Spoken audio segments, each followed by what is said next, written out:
లంచాలు తీసుకోవడం యాక్సెప్టబులా అంటే ఆ రకంగా తయారేస్తాడు ఆయన.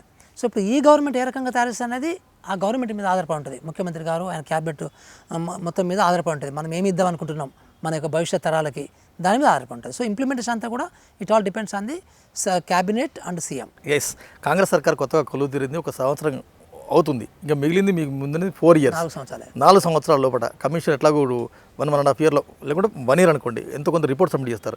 ఆ తర్వాత ఏం జరుగుతుంది? అది మీరు ముఖ్యమంత్రి గారిని అడగాలి, విద్యామంత్రి గారిని అడగాలి నెక్స్ట్ కదా ఏం జరుగుతుంది అనేది.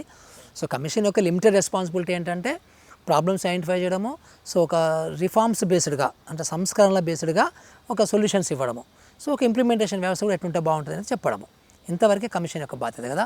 సో ఇంప్లిమెంటేషన్ అంతా కూడా ఐ థింక్ తెలంగాణ సమాజంలో మీరు ఎప్పుడైతే విద్యా కమిషన్ చైర్మన్గా ఆకునూరి మురళి నియామకం అనగానే ఈవెన్ సమాజంలో బుద్ధిజీవులు తర్వాత సంఘాలతో పాటు ముఖ్యంగా పేరెంట్స్లో కొంత చైతన్యం వచ్చింది. అరే మురళి సార్కు ఇచ్చినారు, ఎంతో కొంత ప్రభుత్వ విద్య గాడిలో పడుతుంది, ఆస్పిరేషన్స్ ఎక్కువ ఉన్నాయి, కానీ వారి ఆశలు తగ్గట్టు కమిషన్ పనిచేస్తుందా?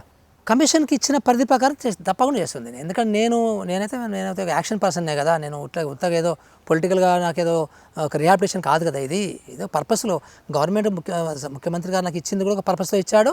ఇప్పుడు నేను తీసుకోవడం కూడా ఒక పర్పస్తో తీసుకుంటున్నాను తప్ప నాకు వీటి మీద ఏమి అట్లా మోజులు లేకపోతే నాకు ఏదో ఒకటి ఉండాలి అంటే మామూలుగా రాజకీయ నాయకులు ఎట్లుంటారు, నాకు ఏదో ఒకటి ఉండాలి అన్నట్టు ఉంటుంది కదా. మనకు అట్లా కాదు కదా ఇష్యూ.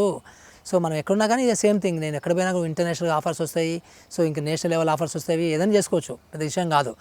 కానీ బట్ ఒక పర్పస్తో పోతున్నాం కాబట్టి గవర్నమెంట్ కూడా ఒక పర్పస్తో తీసుకున్నారు కాబట్టి సో డెఫినెట్గా కూడా మంచి జరగడానికి అవకాశాలు ఎక్కువ ఉంటాయి. బడ్జెట్ విషయానికి వద్దాం సార్. బడ్జెట్ 7% అలొకేట్ చేసినట్టున్నారు.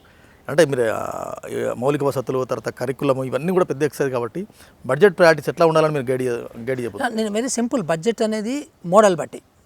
సో మనం ఈ మోడల్ అడాప్ట్ చేసుకుందాము అనుకుంటే ఇది phase 1లో ఎన్ని చేసుకుందాము, phase 1కి ఎంత అవసరం ఉంటుంది అంత మనీ పెట్టాలి, ఎంతైతే అంత. సో బేసికల్లీ పెట్టడం కాదు, నేను చాలా ప్రభుత్వాలను చూశాను పెట్టడం పెడతారు. ఉదాహరణకి కేసీఆర్ గారు ఒకసారి నాకు బాగా గుర్తుంది. సో ఆయనకు తెలుసో మరి తెలియకనో బడ్జెట్ పెట్టిండు, బడ్జెట్ అసెంబ్లీలో శాంక్షన్ అయింది. ఇదే సేమ్ రెసిడెన్షియల్ స్కూల్స్కి పర్మనెంట్ బిల్డింగ్స్ మీద.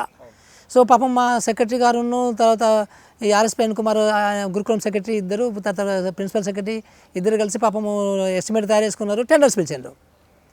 పిలిస్తే ఆయన అనుకోలే, ఆయనకు తెలియదు ఇది ఏదో ఆయన ఆయన అన్నీ చూసుకోడు కదా. సో మామూలుగా బడ్జెట్ అసెంబ్లీ అప్రూవ్ అయిపోతే డిపార్ట్మెంట్స్ ప్రొసీడ్ అయిపోతాయి. సో పిలిపించి ఇద్దరిని పొట్టు తిట్టాడు.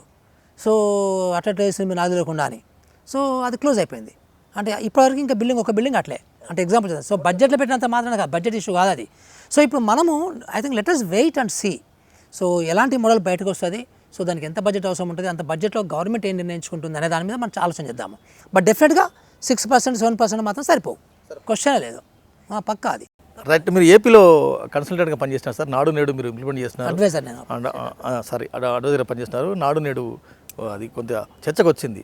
నాడు నేడుకి ఇక్కడ ప్రవేశపెట్టిన ఇంకో సిస్టమ్ పెట్టినారు ఇక్కడ. ఇది మన ఊరు మనబడి పెట్టి నాడు నేడుకి మన ఊరు మనబడికి ఏం తేడా?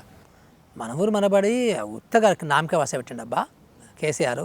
ఉత్తగా అక్కడ పక్కన అది చేస్తున్నారు, నేను చెప్పి నన్ను ఊరుతారు ఓట్లు వేయాలని చెప్పేసి పెట్టిండు కానీ డబ్బులు ఇవ్వలేదు, దాని రివ్యూ లేదు, దానికి ఏం లేదు కదా.